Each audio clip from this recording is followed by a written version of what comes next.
Previously on the Sunless Citadel.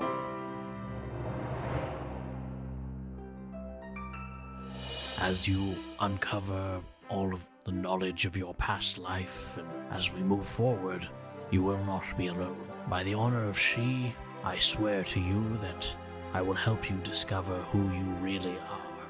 Thank you, my friend. I need to talk to you about something very important, because I'm gonna be heading on a special mission to get that apple. I've been compiling notes this whole time.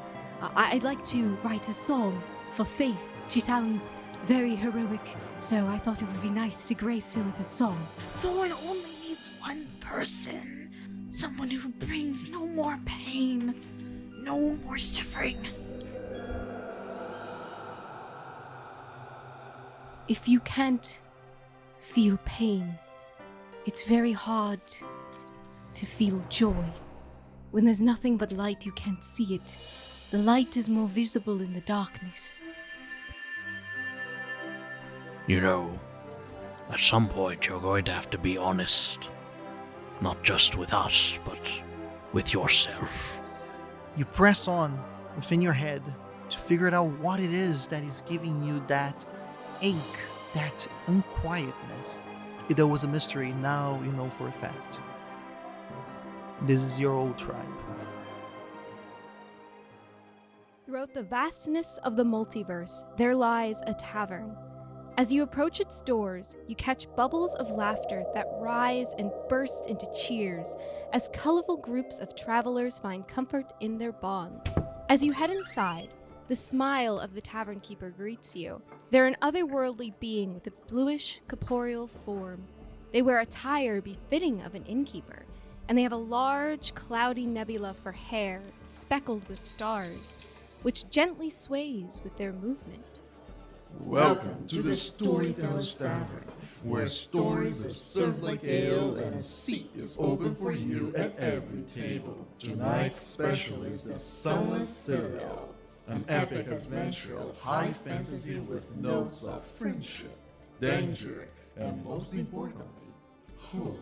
Will our adventure survive the descent into the dungeon, or is there a darker calamity taking root far from the sun's reach? You may do a wisdom save now. I got a 9. How does Thorn react in this situation? Thorn feels an empty abyss open in his stomach as he stares at just the everyday life of what used to be his home and a time that he isn't supposed to remember. He starts to get that feeling again of that voice in his head that isn't the Marquis and isn't the Thorn he knows today, but the Thorn, a different Thorn that used to exist. One that longed so much to just step back into life he used to have.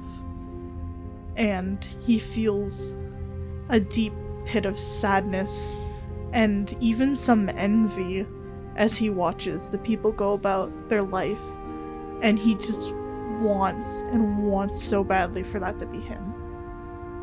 With that feeling washing over Thorn's brain and heart, you hear in the back of your head the laughter. Oh, no. This will not do. You feel the fur almost bumping you in your back as if it was a cat just pushing their weight against you to make you notice their presence. Now, you can't have those feelings. You can't feel that way. You're supposed to be happy. I'm here to make you happy. Here, let me help you out of that. And you start to feel a certain urge, a certain desire to let go. But do you let go? Thorn feels a pang of guilt because as much as he trusts the Marquis, he just can't let the feeling go and that makes him feel horrible, but the longing is just swelling up inside of him. Then the Marquis notices what you're doing. Why do you want to be sad? You don't want to be sad. Come on, my Thorn. I'm here for you. You really want this? Do you really want to know that these are your people? That these are the same goblins that attacked you earlier? That these are the goblins that shot you? And the same goblins that you killed just a few moments ago? Is that kind of sadness you want to feel?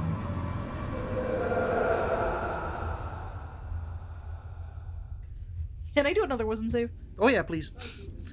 I got a 13. Sadness washes over you because your mental fortitude was not strong enough with the realization that the goblins that attacked you before was the same goblins as your tribe. And now, just to be extra mean, the Marquis implants into your brain the point of view of what happened. Now you not only see, you understand what took place in that hallway. What the party notices is Thorn's looking through the keyhole of the door. He pauses, and you can see that he's raised his hand over the doorknob, gently touching it, but not gripping it. But his hand is shaking very, very badly. And Thorn gets this very wide-eyed expression of someone who is just startled out of their skin. And you even see that he's shaking and trembling, and maybe even sweat is starting to trickle down his face as his hand hovers over the doorknob and just shakes violently. But he's very silent. I would say since Methuselah's right there, he would notice that Thorn is shaking, and it's gonna put their mage hand on top of Thorn's hand, just sort of resting in trying to be in a comforting way. And then they're gonna say, "Thorn, what is it? What do you see?" Thorn speaks in the same odd voice that he had spoken in before. The one that isn't quite Thorn, but still is Thorn. And he goes, "They're all there. All of them. They're just there." "Who's all there, Thorn?" The Huckleborns. "Were those your people?" He doesn't respond, but by the look on his face, you can tell the answer pretty easily is yes. At this moment, I feel like Mortis is clued in. The stoic, mission-like expression he's had for the past few minutes just immediately fades away, walks over to Thorn and Methuselah and sort of kneels down. "Are you alright, my friend? What's happening?" I could just open the door, you think? But what would happen when I stepped in there? I don't think they'd ever take me back. "Well, you wouldn't be stepping through the door alone." And he goes quiet again, and he's shaking. I could never go back. No, it's not just the exile, is it? No, it's not just that. It's what I've done. I could never just step back in there. But I want to so badly. You don't have to come back. You don't need them anymore. You're just fine as you are right now. You can be happy. You do not have to feel sad or empty. You just have to let me help you. "You know what you can do? If we go through the door, you can go into Mortis's shell. You don't have to face them. but you can go through the door that way. Are we deciding to go through this door? Urki approaches. Are we sure we want to go inside of a door that clearly seems to have people inside? Well, we need to find Faith. And she might be here. Orders turns to Urki. This is important to Thorn. The decision is his. And he just kind of looks down at you. You must know, no matter what happens, as Methuselah said, we will be with you. And as for what you did, it was not you. It was that cursed voice in your head. The turtle is correct. We'll always be with you. I am always here with you. Thorn speaks, but you can tell that he's not really speaking to you guys. He goes, What do you want to do? You will not have to see what hurts you any longer. That is all. What does that mean? I need to know that no one's going to get hurt. Oh, don't worry. None of those inside of the room will ever have anything different from their lives changed. I have seen Thorn, not like in this voice, really talk to the Marquis, but I do have this knowledge, and I'm gonna kind of, in a snap, hearing Thorn speak to pretty much nobody, I'm gonna be like, Thorn, you have to fight that voice. It's in your head, and it's telling you lies. It may keep you protected, but that doesn't mean it's not going to hurt the people that you care about. If you want to get over this, you have to face it. And you won't be doing it alone. As Mortis said, you have us, but you have to fight it. You have to be strong enough to fight this voice. At least this once. You must live for yourself. Be yourself. You have to make your own decisions. You can't let some evil force push you in whatever direction it pleases. You are so strong. I know it. I think I'm gonna let the dice decide with a wisdom save. Quickly, as I see Thorn thinking, my hands are going to float to my back and start playing a song. And the strings are going to go rainbow, and I'm going to get bardic inspiration. I got a 25. He closes his eyes, and he says this internally. He doesn't say it out loud, and he goes, Right now, I think that I will do it myself. You're not playing nice right now. But if you want to feel pain, that's fine. We can always talk after what happens next. And the voice starts to dissipate in the back of your head. Thorn opens his eyes and is taking deep breaths, trying to keep himself from hyperventilating, and he nervously glances at everyone and goes, Are you sure you want to do this? I mean, they might just imprison us. Oh, I've sort of got a little plan. And then they're going to take out this little jar of pink glitter. And then it's going to be like, oh, this is a spell to disguise oneself. I can cast it on myself to look like an old friend of mine.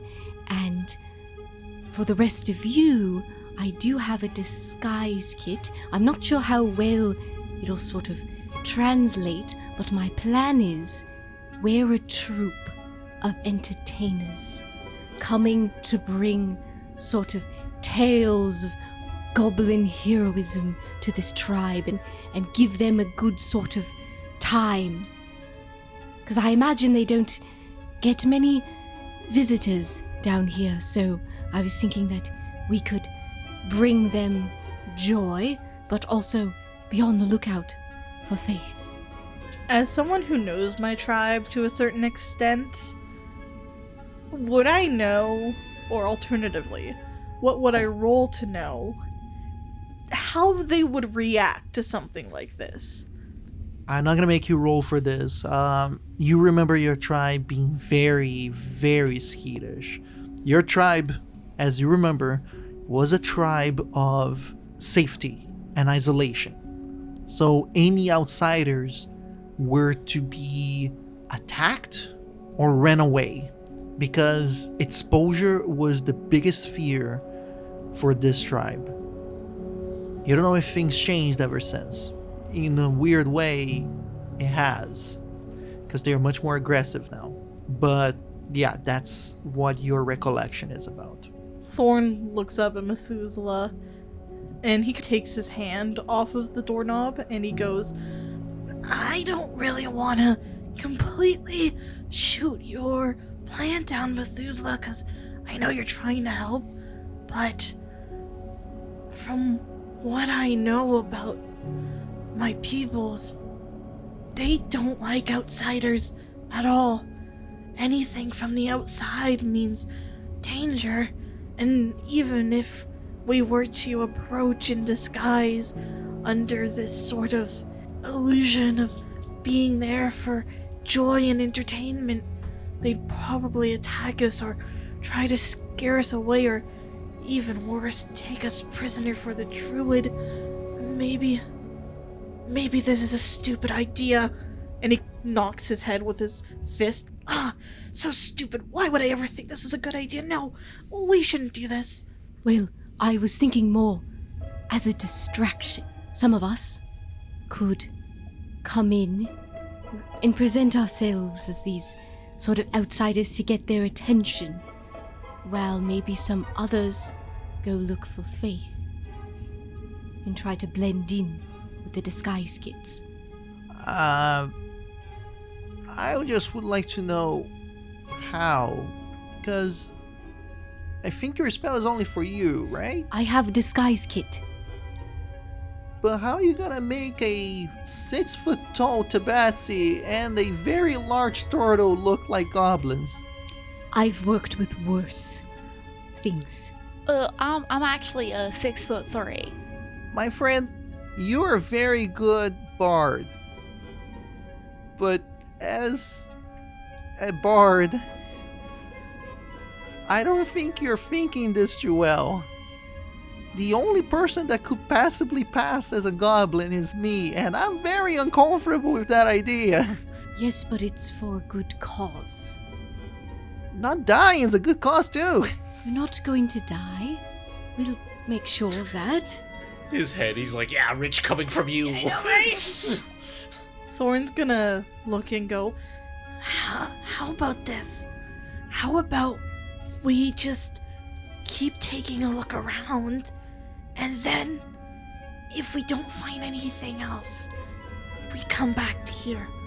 That way we have more time to think on it, and that way maybe we'll be able to find some other kind of leverage. Methuselah, we'll be able to come back. I just think that let's not rush into things. I mean, you could use your spell to go inside as one of the goblins that has been met an unfortunate end. And just walk in, look around, see if Faith is in there. We will wait here. We're safe. Faith doesn't know Methuselah yet, and I don't want to risk her. I'm not asking him to go and rescue Faith by himself. I'm asking him to go inside, look if she's there. If she's there, we'll come up with a plan. If she's not, we move on. That might actually be an interesting idea. If you use your disguise kit, you might be able to make me look a little different. People recognize who I am. But if we use the disguise kit, then you and I could go in together, take a quick look around, only for a few minutes, and then leave. I suppose we could do that. Wouldn't it be more suspicious if you guys went and looked around and then left? Well, we would have to do it stealthily, I imagine. Yeah. Well, I mean, I have experience with the tribe. Maybe I can help us blend in. Also, act like you belong. That tends to help. I'd assume so. I know acting, I'm good at it. Mortis puts a hand on Thorn's shoulder. If this is what you need to do, then you have my full support. Even though I won't be able to join you in there, I'll be right here. Just give a shout and I'll come running. In the meantime, you guys can keep watch. Maybe even explore if you really wanted to. I think staying behind the door in case you need our help probably is better. I concur. Yes, I think it's best that we have friends nearby. Okay, make me not look like Thorn. I'm gonna use the disguise kit on Thorn again. Do a dexterity performance check, please. 24. Today my makeup is on fleek. Methuselah, would you please tell me how you change Thorn? Do you give him a beard? Do you add like a patch eye on him? Like, what do you do? How do you embellish Thorn? I'm not gonna lie, I'd actually probably ask Thorn what Thorn would want. Thorn gets Methuselah to tie up his hair and put it underneath a helmet, and then probably make his clothes look less crazy and ragged, and give him a beard to make him look older. Basically just make him not look as crazed and disheveled as he usually does, and then the helmet that he wears hides his hair, and his big old eyes just kind of stare out from under it. Alright, so if you guys are gonna go and look for Faith, you should probably know what she looks like, right? Okay, so you see what I look like, right? Black tabaxi, gray paws, you know, very fit for tabaxi. So Faith, think Mortis's height and swap my coloring. So her paws are black and her fur is gray. Alright, now she still works out. She's still a very fit tabaxi. She enjoys play as much as every other tabaxi, but she's got a little bit more muscle to her. She wears armor. Alright, she's very cool. You'll definitely get a vibe from her, alright? Can you picture her in your head now? Yes, it's a very cool cat. Yes, inverted seeker. Yeah, exactly. Alright, okay. So, if you find her, don't do anything too crazy, alright? Don't run up to her and start picking her up and swinging her into a hug. Not yet, okay? Wait for that. Is there anything you want us to maybe give to her, since we are not, we don't know Faith? So is there anything that we can give her to know that it's people from her community? Seeker is gonna look down at their paw and pull off their signet ring and hand it to Methuselah. Methuselah will take it. Now you remember the significance of the signet ring, that all the members of the temple wear it, right? It's got the cat lady symbol on it. Just tell her that it's mine and that I'm waiting just on the other side of that door, alright? If she sees that you have this, she will trust you. Seeker's gonna show a little inscription on the inside of the ring that literally just has their initials, SOTW. Alright, see? In case, she questions if it's a fake. It's not a fake, alright? There you go. Sounds good. Okay. Are you ready to do this? Yes. And then Methuselah's going to take the glitter and uncap it, and then sort of put some in their hand, and they're gonna throw it up in the air, and as it comes down and sort of hits their figure, it starts to change them.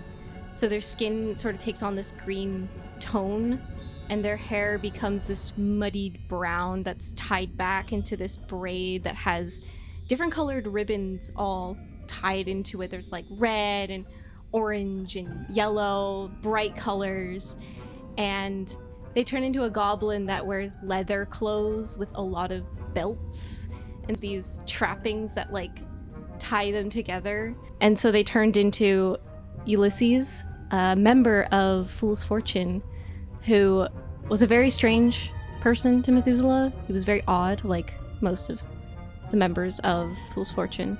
Alright, after a nice transformation of pink light, there are two goblins in front of you. One a disguised Thorn, and another one a goblin that clearly is a member of a bard's troupe. Oh yeah, and they've got a lot of daggers. Very, 7 daggers just all over them. Seeker is literally drooling over the daggers. If I recognize this magic you just used, you have about an hour now. Go in, be direct. Don't need to be super fast, but at the same time, be mindful. Oh, don't worry, I can cast this again. I don't mind. Good luck. Thorn approaches the door, gently places his hand on it. He probably starts shaking again, but then takes a deep breath and turns the handle. And as you open the door very gingerly, you guys get through, and you guys get to finally see the inside of this goblin village of sorts. What once was the interior cathedral now resides as what it is, a miniature city with stalls and tarps and tents creating the streets and little avenues where the goblins now live and socialize and go on their daily lives. It's a relatively small but bigger than what you guys would have expected. Easily there's a good 60 goblins in here. It is important to say that in the very end of this cathedral, there seems to be a huge clutter of carts, chests, wheels, almost like an entire caravan's worth of equipment and vehicles that are just tossed to the very end of this, as well as 2 other entrances towards your left side. So Methuselah's gonna kind of lean in to Thorn and be like, "So, I don't know Goblin, so if you hear anything, just let me know." I don't know if I'd have to roll perception twice because I want to look out for 2 things, but I want to first look out to see if I can see any area within the vicinity that would allude to any sort of prison area. And then the second one is I want to just kind of listen in and tune into the conversations around me and see what people are talking about. Okay. On this area that you are right now, there's no indication that there would be any areas for imprisonment. There might be further into the little city of tents and tarps that it is the goblin village, but within this area that you are right now, it's a little bit more open. There's no placement, no stockade, nothing like that. You might have to go inside of the goblin village to see if there are any nooks or areas that are meant for small imprisonments per se. I will allow you to do your perception for the listening as you go through, but just as effective would probably be an investigation check of the goblin village itself. So what do you guys want to do? I think I'm going to do investigation. I'll also do investigation. I got a 14. I got a 19. You guys start to make your way into the goblin village. It is very lively, full of little trades and little conversations, areas where food is being made. There are little goblin children running and tossing and traversing through the tents as if it was a huge circuit of obstacle courses. And it's just a livable chaos within this little area. It kind of reminds you a little bit of the kobold village in a weird way, where they're living their lives just fine and is very active and very alive in their own little way. Of course that there is its differences, but in its very core, it's just people living their lives. As you guys traverse, you guys spend a good 40 minutes to go on a satisfied search of the entire village. Rudimentary search, of course.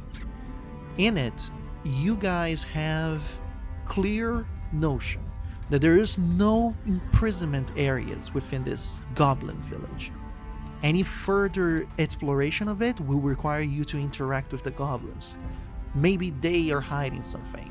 You also notice that in the very back, where there was that amalgamation of carts and chests and stuff all from there, it seems to be what was the village's victims, because these goblins have been known to attack people who are traversing the roads outside of the Sunless Citadel, as well as those who went to negotiate for the Apple of Virtue or a slice of the Apple of Virtue and insulted the goblins in some way.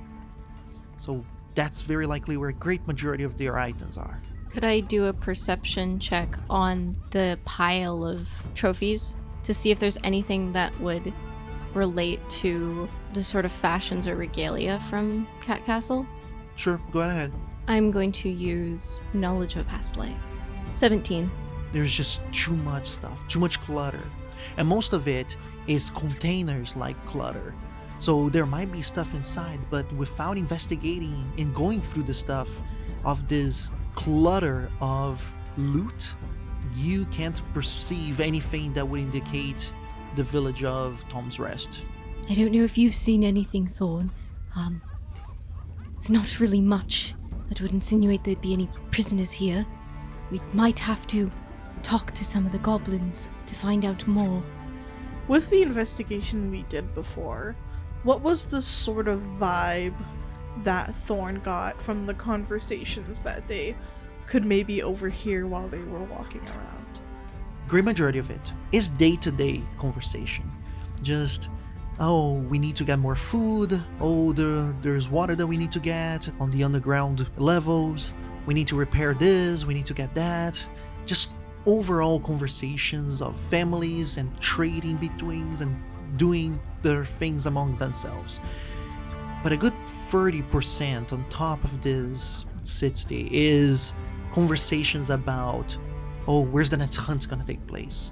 Oh, should we start stalking that other area of the road path? Or there is that fork on the road that he could use for an ambush. There is a certain hostility that you start to notice that is deep within the younger adult group of the goblin tribe.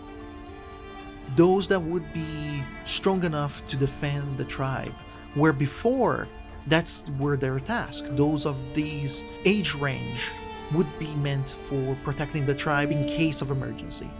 And now the focus seems to be a little bit more towards where to put their energy for easy pickings.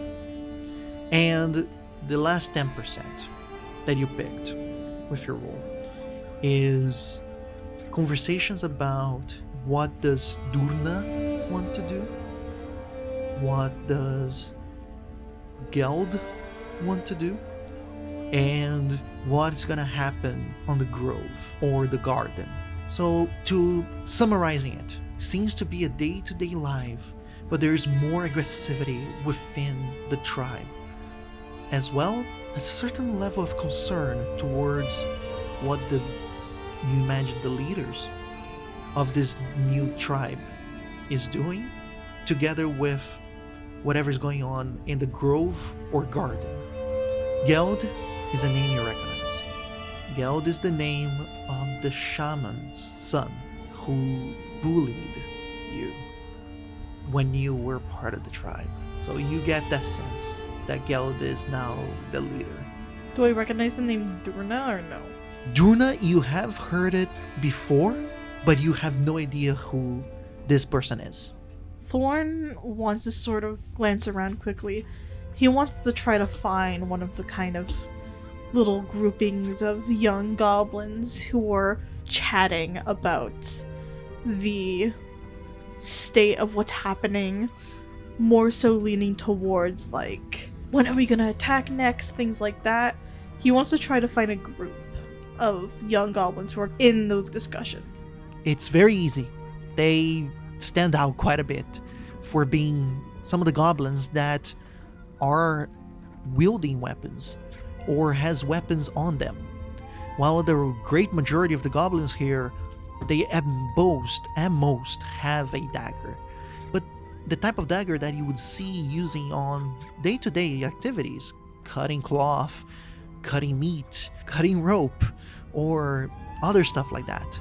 But these ones are wearing swords, carrying scrap as if it was a shield or a piece of club.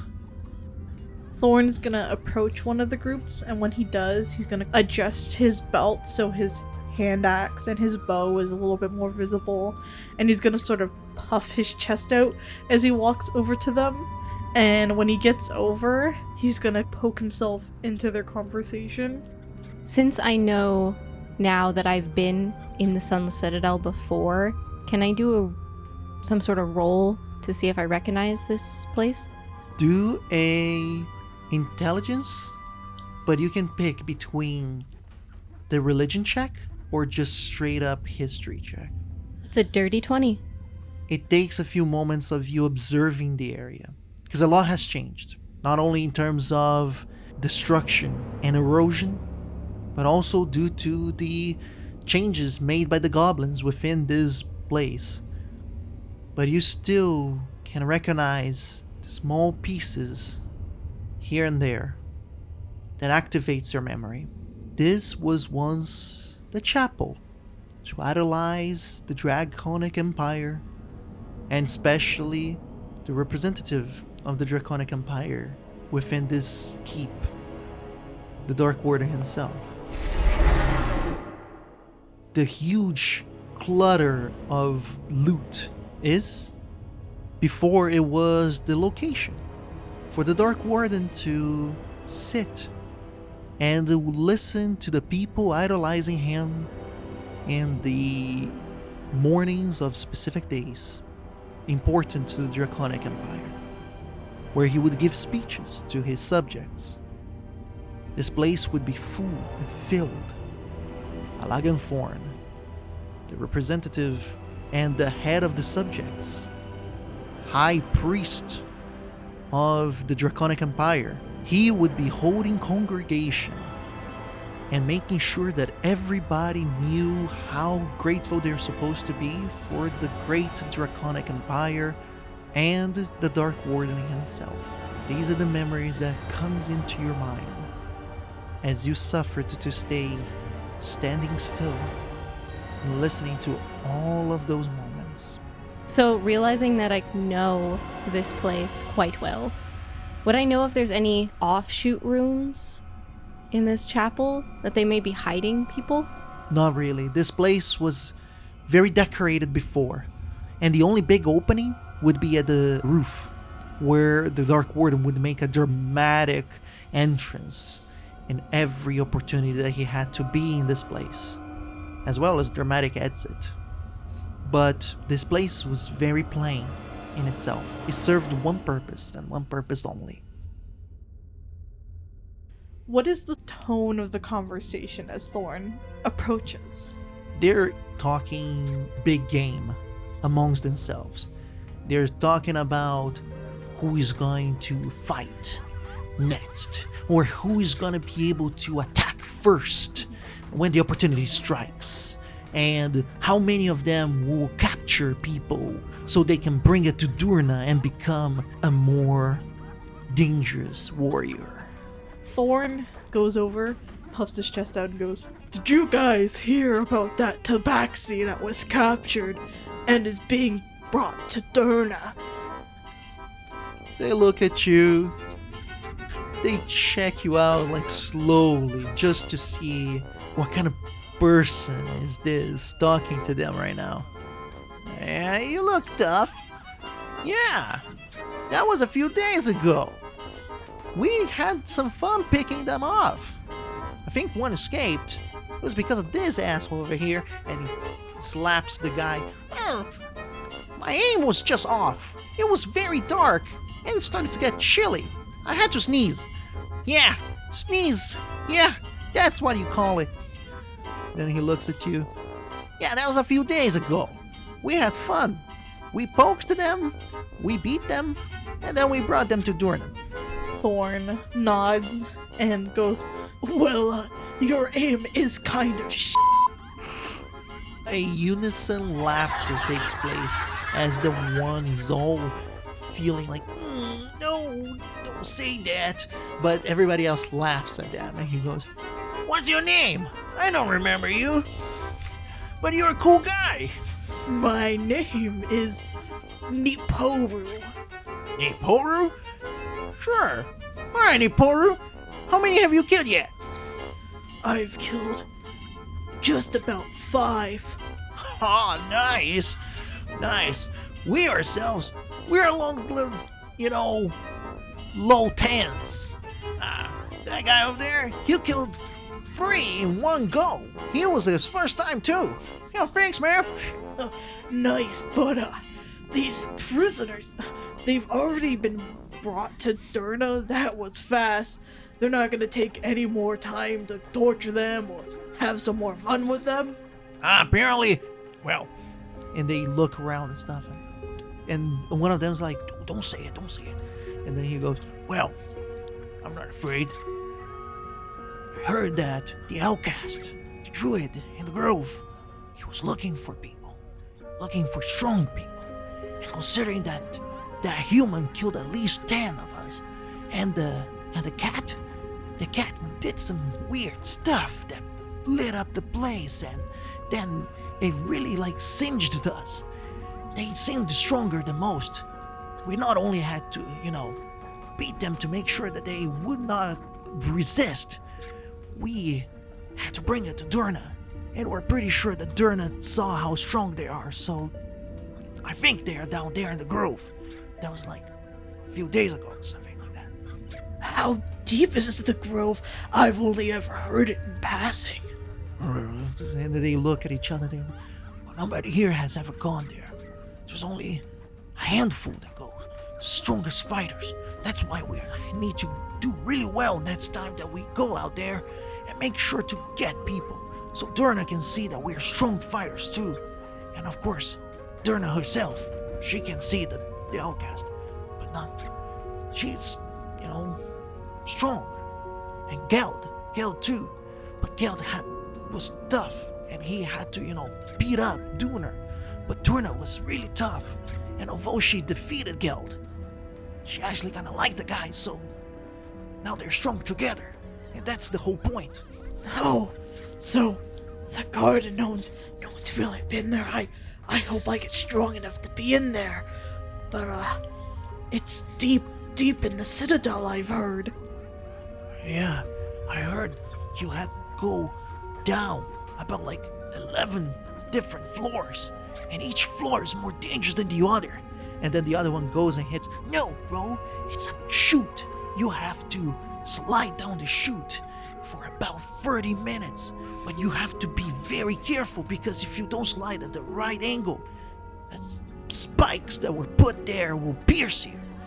And only the strongest can be agile enough to go around the spikes. And then they start talking to each other and saying this weird stuff about one more makes less sense than the other, about how dangerous it is, and only the strongest and the most agile and Durna's favorite can go down there. Well, I know that we're all strong enough to go down there and meet the druid. All we have to do is show Durna. Yeah, that's the trick. We need to be strong, and we need to get some of these lazy surfacers. Yeah, I don't know why my grandpa was telling me that we hid from them. We could just, attack them. We're so much faster. We can hide really well. They never see us coming. Yeah, and then everybody starts to pumping each other up, basically. I better get going. I have scouting duty, and if I'm late, then it's gonna be my head on a platter. Yeah, that's true. We had that other guy. Yeah, man. He had to go feed the dragon. He hasn't returned anytime soon.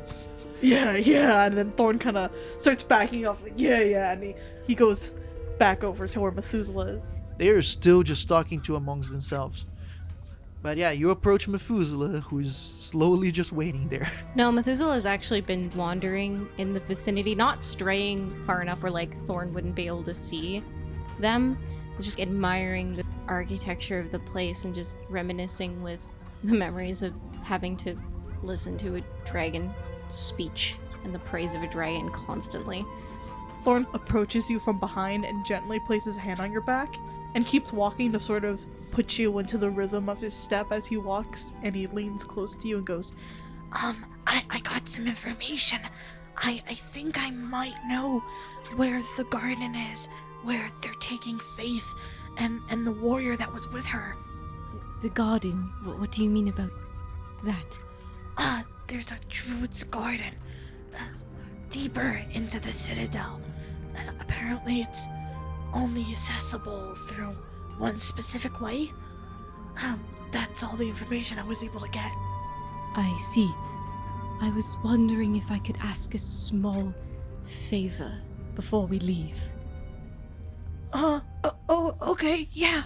You see, the reason that I'm here, it is for the Apple of Virtue.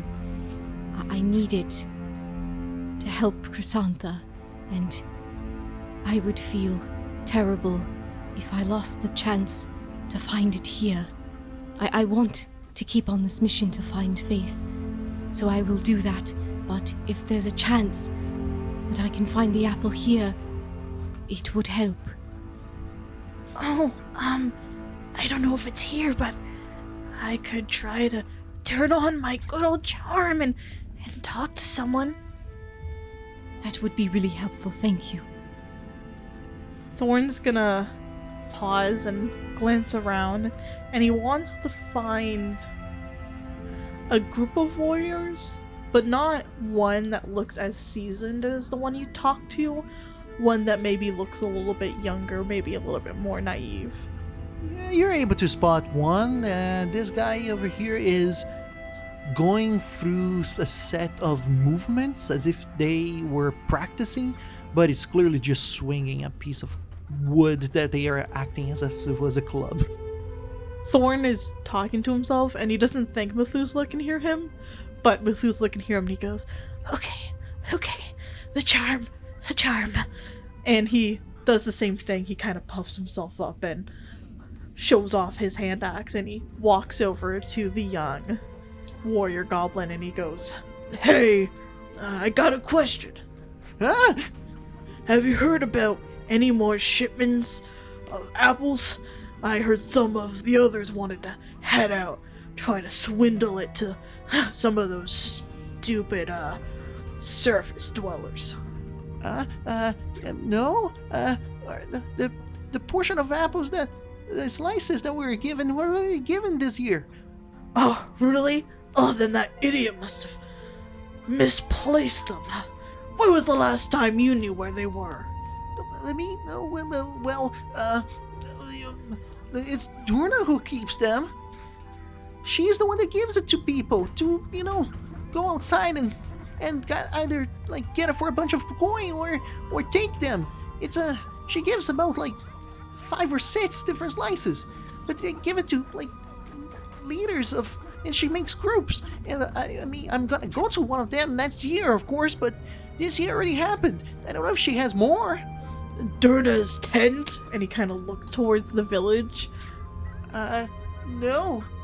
Durna's room. And he points towards one of the 2 doors that is on the other side. Then that idiot did misplace them. Well, don't you worry about it. I'll deal with it and make sure next year when you get in your group, we don't see you misplacing any of them. Okay, yeah, sure. Alright, yeah, I will. Also, your stance is kind of off. You want to widen your shoulders. Okay, like this? And he's just winging this as wildly. Perfect! And then he's gonna turn and walk back over to Methuselah. So, did you find anything? This might be a little bit more complicated than we thought. The apple slices are distributed by Durna. I think she's one of the leaders of the tribe as well as guild. And it seems like at the beginning of the year, she distributes the slices to groups of goblins, of head warriors that lead different troops of soldiers to sell these apples and fool unsuspecting people who try to buy them. apparently if there are any left, they'll be in Derna's room. And he points towards the door. But I don't know how successful we'd be in just going in there and trying to take some. My guess would be that if we wanted to get pieces of the apple, we'd either have to get them from Derna, or we'd have to get them from the source, from the garden. If you want, I'll allow you to do an intelligence check to realize a few things. I got a natural 20, so that's a 22. Hey. You notice the door that Thorn pointed to, picturing the hallways that you and Mortis opened. It's kind of in the same direction. So maybe the paths that you guys opened before might lead to the same place, if you're lucky.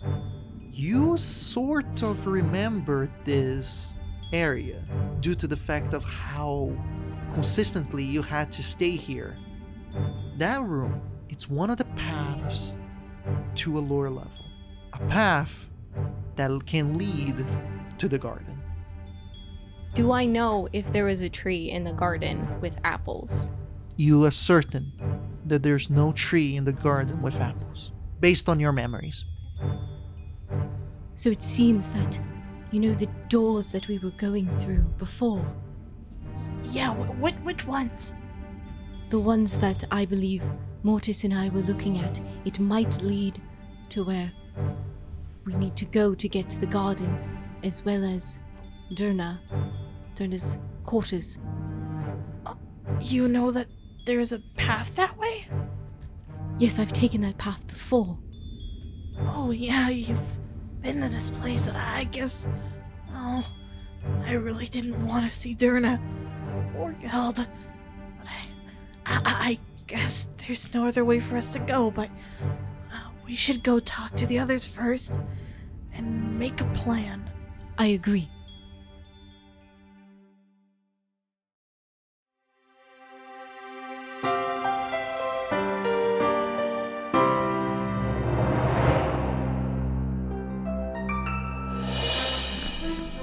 Greetings! You have reached the end of the episode of the Sunless Citadel. Thank you so much for listening. Subscribe to us on whatever app you use to listen to podcasts. And be sure to catch our next installment of the Sunless Citadel every Thursday at 12 p.m. EST.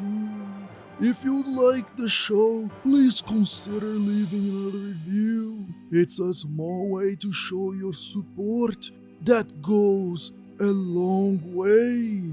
To connect with us, follow our social media accounts. And if you would like to support us, you can head over to our Patreon as well to join the conversation, view sneak peeks of our next project, and discover our fantastic bonus content. Our intro score was created by Patrick Horton from Off the Beaten Path musical. The Sunless Citadel can be found in Tales from the Yawning Portal by Wizards of the Coast. The world of Nosso Mondus was created by Pedro Stockler. Thanks again for listening from all of us here at the Storyteller's Tavern.